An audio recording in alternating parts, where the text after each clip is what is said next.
Hello everyone, welcome to the commerce JRF Adda platform. तो जो भी कैंडिडेट यूजीसी नेट दिसंबर 2025 कॉमर्स और आपकी यूपीएलटी ग्रेड कॉमर्स की प्रिपरेशन कर रहे हैं, उनके लिए कुछ मैं एमसीक्यूज लेकर आई हूँ। आई होप आप लोगों के लिए ये एमसीक्यू हेल्पफुल रहे। So the first question on your screen, isoquant curve is also known as. Your options are production indifference curve, utility index curve, producers equilibrium curve और शॉर्ट टर्म प्रोडक्शन कर्व। तो isoquant curve को किस नाम से जाना जाता है? हिंदी में भी आपको दिया हुआ है उत्पादन उदासीनता वक्र, उपयोगिता सूचकांक वक्र, उत्पादक संतुलन वक्र या फिर अल्पावधि उत्पादन वक्र। तो इसका जो राइट आंसर होने वाला है वो आपका ऑप्शन नंबर ए होने वाला है, प्रोडक्शन इंडिफरेंस कर्व। यानी जो आपका आइसोक्वांट का बेटा कर्व होता है वो आपका आईसी कर्व, इनडिफरेंस कर्व जैसा होता है, जैसे मैंने यहाँ पे ड्रॉ किया हुआ है। ठीक है, तो इस तरीके को इसको हम लोग आइसोक्वांट कर्व भी बोलते हैं।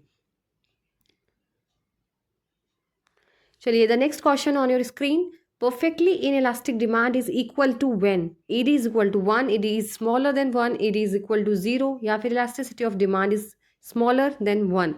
पूर्णतः आलोचनीय मांग कब होती है? ऑप्शंस आपके दिए हुए हैं। तो यानी परफेक्टली इनइलास्टिक डिमांड जो है वो आपकी होती है option number C, ED is equal to 0। यानी यहाँ पे सिंपल सा मतलब होता है जो आपकी डिमांड होती है बेटा वो होती है 0। क्यों? अगर हम किसी भी तरीके से प्राइस चेंज करते हैं, सपोज करिए ये प्राइस है और ये डिमांड है, अगर मैंने प्राइस 10% से बढ़ाया, फिर 20 से बढ़ाया या 30 से बढ़ाया, बेटा डिमांड जो रहेगी वही रहेगी, 100 100 100। डिमांड के अंदर कोई चेंज आपको दिखने को नहीं मिलेगा। इसीलिए यहाँ पर ऑप्शन नंबर सी ठीक हो जाएगा, ED is equal to 0।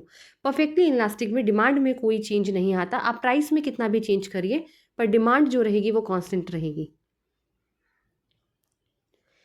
The next question, in short period, a producer continue production as long as he or she covers.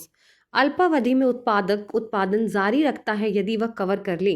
यानी शॉर्ट रन में जब शॉर्ट पीरियड ऑफ प्रोडक्शन होता है तो प्रोड्यूसर जब तक प्रोडक्शन करता रहता है जब तक उसके वेरिएबल कॉस्ट बेटा कवर ना हो जाए। यानी option number D, fix cost cover हो या ना हो, लेकिन सबसे पहले इंपॉर्टेंट है कि उनका जो वेरिएबल कॉस्ट लगता है, वेरिएबल कॉस्ट का मतलब होता है आपका मटेरियल और लेबर। तो जब तक आपका मटेरियल का जो खर्चा है और आपका जो लेबर का खर्चा है, जब तक आप उसे कवर नहीं कर लेते तब तक प्रोडक्शन आपको कंटिन्यू करना पड़ता है। ठीक है, नेक्स्ट क्वेश्चन है आपका, kinked demand curve approach is concerned with. Your options are price discrimination, price flexibility, rigidity और डुअल प्राइसिंग। तो जो किंक्ड डिमांड कर्व होता है बेटा ये ओलिगोपॉली का आपका अप्रोच है जो कि प्राइस रिजिडिटी के बारे में बात करता है। ऑप्शन नंबर सी यहाँ पे करेक्ट हो जाएगा। किंग डिमांड कर्व की बात करें तो ये कुछ इस तरीके का बैंड होता है, यहाँ से किंक होता है, ठीक है, मुड़ा हुआ होता है। इसमें सिर्फ यही जो स्ट्रैटेजी फॉलो की जाती है कि अगर कोई एक कॉम्पिटिटर प्राइस इंक्रीज कर देता है तो जो दूसरा कॉम्पिटिटर होगा वो प्राइस इंक्रीज नहीं करता। ठीक है, लेकिन अगर वो प्राइस बेटा कम कर देता है तो वो भी प्राइस क्या कर देता है, देखा देखी कम कर देता है। यही अप्रोच यहाँ पर बताई जाती है। नेक्स्ट क्वेश्चन है आपका, the focus on the cluster system is given by Nayak committee, Abid Hussain committee, Kapoor committee या एसपी गुप्ता कमेटी। तो जो क्लस्टर सिस्टम का जो आइडिया था वो given by Abid Hussain committee. Option number B यहाँ पे आपका राइट हो जाएगा। नेक्स्ट क्वेश्चन है, Likert has included in his management related research in how many work variables. तो वैसे आप अगर गूगल पे सर्च करने जाओगे तो लिकर्ड का पूरा चार्ट मिल जाएगा जहाँ पे आपको कहीं 5 कहीं 6 दिया रहेगा, बट मेरे अकॉर्डिंग यहाँ पे ऑप्शन नंबर ए 4 रहेगा, क्योंकि यहाँ पे 4 टाइप्स होते हैं, अथॉरिटेटिव, बेनेवलेंट, एक्सप्लोटेटिव। जो आप पढ़ेंगे तो यहाँ पे 4 तरीके की वेरिएबल्स लिकर्ड ने दिए हुए हैं। नेक्स्ट है, a source of fund is not, यानी आपको नॉट बताना है कि सोर्स ऑफ फंड इनमें से कौन सा नहीं है। आपका ऑप्शन है issue of shares, profit earn during the year, purchase of machinery या फिर नन ऑफ द अबव। तो बेटा इसका ऑप्शन जो है वो ऑप्शन नंबर सी सही हो जाएगा। Purchase of machinery source of fund नहीं होता, वो आपका एप्लीकेशन ऑफ फंड होता है। ठीक है, ये आपका एप्लीकेशन ऑफ फंड होता है, इसीलिए इसको आप राइट लगा दीजिए, option number C. Next question है, dividend irrelevance hypothesis is employed in. Your options are traditional model, Walter model, Gordon model या फिर एमएम मॉडल। यानी डिविडेंड इररिलेवेंट का हिपोथेसिस यहाँ पे जो है वो आपका एमएम मॉडल ने दिया था। ऑप्शन नंबर डी आपका करेक्ट हो जाएगा। नेक्स्ट क्वेश्चन है, according to Modigliani Miller, यानी एमएम विथ द टैक्सेस बोला गया है, विदाउट टैक्सेस नहीं बोला गया है। क्वेश्चन ढंग से पढ़िएगा। With taxes the value of a levered firm increases due to. Your options are agency cost, tax shield on interest, dividend pay out और कॉस्ट ऑफ इक्विटी रिडक्शन।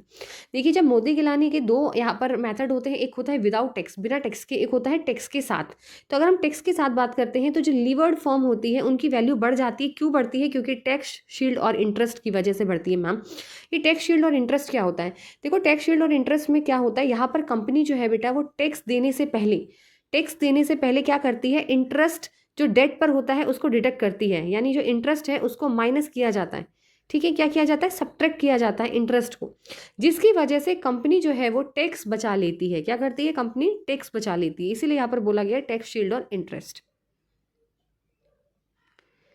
चलिए, the next question, in capital budgeting IRR internal rate of return में give conflicting decision compare to NPV net present value when.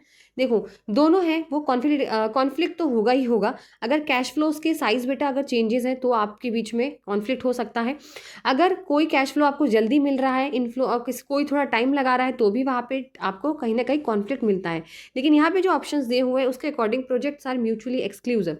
जब आपके दो project होते हैं बेटा, suppose करिए ए और बी, तो जब आप ए को चूज करेंगे तो बी ऑटोमेटिकली जो है वो एक्सक्लूड हो जाता है। तो इसे बोलते हैं म्यूचुअली एक्सक्लूसिव। इसी वजह से कॉन्फ्लिक्ट डिसीजन यहाँ पर क्या है, अराइज होता है। तो ऑप्शन नंबर बी यहाँ पे करेक्ट हो जाएगा। Under accounting standard 3, interest paid on the borrowing for financing working capital is classified as. यहाँ पे बोला गया है किसी भी फाइनेंस कंपनी के लिए अगर इंटरेस्ट पेड ऑन बोरोइंग्स है तो वो किसके अंदर क्लासीफाई किया जाएगा? फाइनेंसिंग एक्टिविटी के अंदर बेटा इसको इंक्लूड किया जाता है। ठीक है, AS3 के अनुसार कार्यशील पूंजी के लिए दिए गए ऋण पर दिया गया ब्याज की श्रेणी में आता है आपका ऑप्शन नंबर सी, वित्तीय गतिविधि यानी फाइनेंसिंग एक्टिविटी। नेक्स्ट क्वेश्चन है, according to the balance score card internal business process measures customer satisfaction, operational efficiency, financial performance या फिर learning and innovation. Option number B यहाँ पे आपका करेक्ट हो जाएगा। जो बैलेंस स्कोर कार्ड है तो वो इंटरनल बिजनेस प्रोसेस के अंदर ये देखा जाता है कितनी एफिशिएंटली ऑर्गेनाइजेशन काम करती है, इनोवेशन के थ्रू, अपग्रेडेशन के थ्रू किस तरीके से यहाँ पे काम किया जाता है, कितने ये लोग एफिशिएंट हैं। नेक्स्ट क्वेश्चन है आपका, द हर्फिंडल हिर्समैन इंडेक्स यानी HHI use to measure inflation, market concentration, consumer surplus या फिर productivity. So the right answer is market concentration. देखो, हर्फिंडल की जो इंडेक्स है वो ये बताती है कि कितना पावर है मार्केट के अंदर।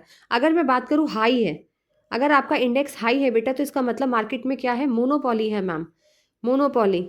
जितना कम होता जाएगा उतना परफेक्ट कंपटीशन होता जाएगा, जितना हाई होता जाएगा उतना मोनोपॉली ज़्यादा होती चली जाएगी। ठीक है, सो ये थे आज के आपके कुछ क्वेश्चंस। आई होप आप लोगों को एग्जाम्स में इन क्वेश्चंस में से ज़रूर कोई ना कोई क्वेश्चन देखने को या टॉपिक इनमें से रिलेटेड आपको देखने को मिले। तब तक आपसे मिलते हैं नेक्स्ट सेशन में। Till then goodbye, take care.